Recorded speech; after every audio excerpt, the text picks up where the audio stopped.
ايه رأيكم بقى في الجمال ده؟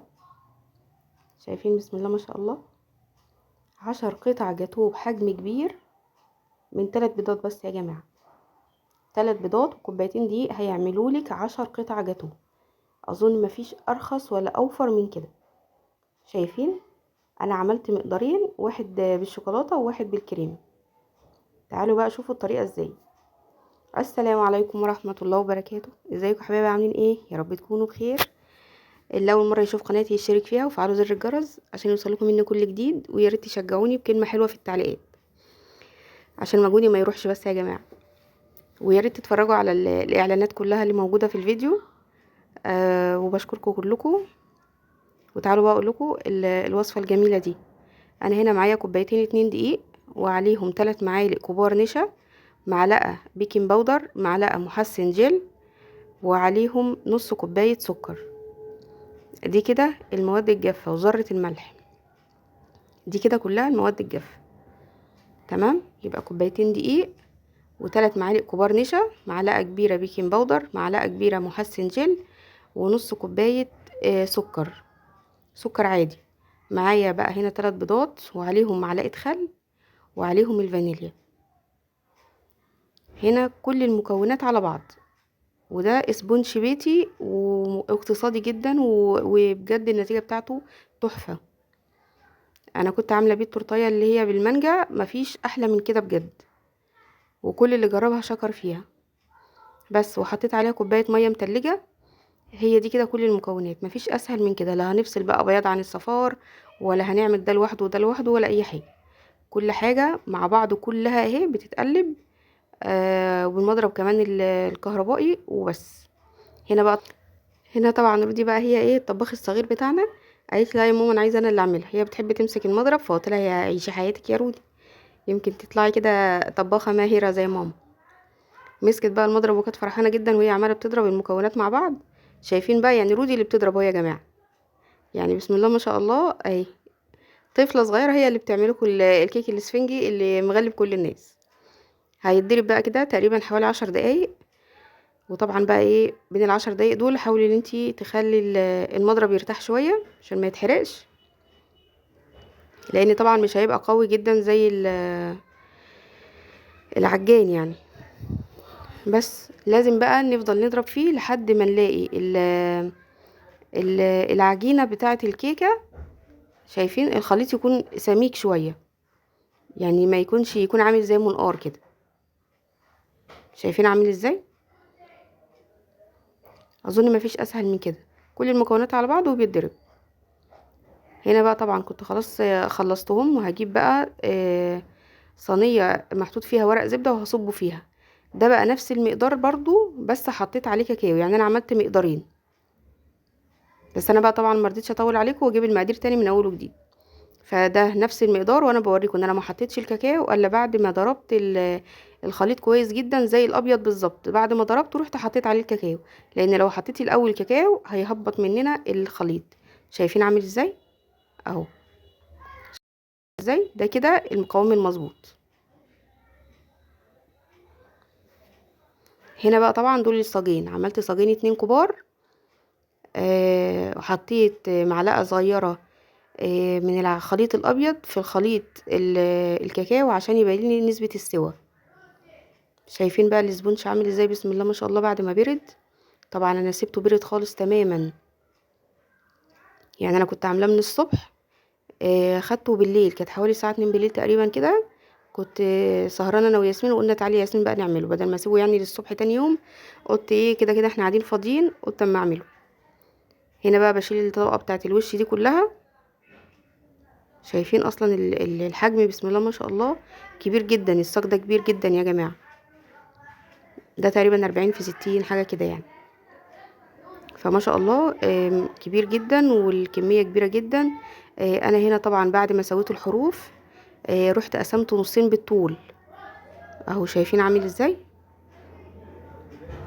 بعد ما هقسمه بقى بالطول، هجيب بقى لبن او شربات خفيف، اي حاجه عندك بتحبي تسقي بيها الكيك اسقي بيها.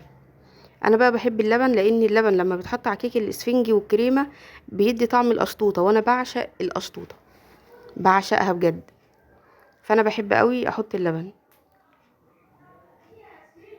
شايفين بقى هنا كده انا بسقيها كلها كويس.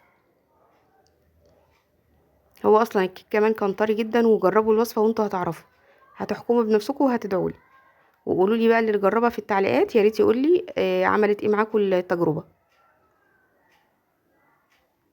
انا بسقي برضو التانية علشان خاطر المسام بتاع الوش بيبقى متفتح، فهيستجيب اكتر للبن. هنا بقى هنزل على ناحيه الكريمه بالمنظر ده اللي انا هحشي بيها في النص هنا كده. بسم الله ما شاء الله، كان الحجم كبير. هحط بقى الكريمه، والكريمه دي طبعا على حسب ذوق كل واحد، بتحبوا كريمه كتير او قليل. وكنا بقى واقفين انا وياسمين، وكان الجو بقى نار بصراحه والله في المطبخ. هنا بقى طبعا كنت بسوي الكريمه عشان الطبقات كلها تبقى قد بعضيها، ما يبقاش حته عاليه وحته واطيه في القطعه بتاعه الجاتوه، لازم كلها تبقى مساحه واحده. فانا هنا كده بسويها كلها واتاكد، وبعد كده هحط الطبقه التانية اللي هو الوش اللي انا سقيته على الوش بتاع الكريمه، واللي من فوق الطبقه اللي هي بتاعه القعر بتاع الصاج، لان دي اكتر قطعه بتبقى متساويه، يعني شايفين بتبقى متساويه جدا. هنا بقى انا هسوي الحروف كويس قوي عشان يبقى كلها زي بعض، اي زياده انا بشيلها. وطبعا بقى الجاتوه دوت لينا يا جماعه، احنا مش هنبيعه، فطبعا احنا بنكبر القطعه بتاعه الجاتوه على قد ما احنا عايزين بقى. الحجم ده براحتكم. فعشان هنا كانت يعني ايه عريضه، فانا طبعا مش هصغرها لان انا مش ببيعه. لكن لو انت بقى عايزه تبيعي ممكن عادي حضرتك تقطعي زي ما انت عايزه. هنا انا بقى لقيت الحته ديت كانت عايزه محتاجه كريمه، لان لقيت الحته دي كانت واطيه من هنا، رحت حاطه لها الكريمه عشان تبقى كلها في سوا واحد. بس بعد كده طبعا هحط كريمه من فوق، هجلسها بقى بالكريمه. انا كنت بقى طبعا ضربه الكريمه ديت بتاعه المتحده، كوبايه الكريمه عليها نص كوبايه سكر وكوبايه ميه، دي كده بتطلع مظبوطه جدا. ولو في اي حته اتقطعت منكم او حاجه مفيش اي مشاكل، الكريمه اصلا بتمسك يعني. هنا بقى طبعا كنت حطيت برضو كريمه من فوق بجلسها بيها بالمنظر ده. انا طبعا هنا انا قلت لكم قبل كده انا بحب اسوي بالمسطره الطريه دي، لان هي بتبقى مرنه كده معايا. ونفس الخطوات اللي انا عملتها في الاسبونج الابيض عملتها برضو في الاسبونج البني. فانا ما رضيتش بقى ايه اجيب لكم كل التفاصيل بالظبط عشان ما اطولش الفيديو، يعني هي برضو قسمته وسويت الاطراف وسقيتها برضو لبن وكل حاجه، وحطيت في النص كريمه ومن فوق الكريمه برضو اهوت. هحاول برضو ان انا اظبطها. وطبعا بعد ما بتعملي كل خطوه من الخطوات دي لازم بتحط في الفريزر، لازم تتحط في الفريزر علشان تجمد. باخد المقاس اللي انا عاوزاه، بحدد بايديا، يعني 3 صوابع 4 صوابع زي ما انت عايزه.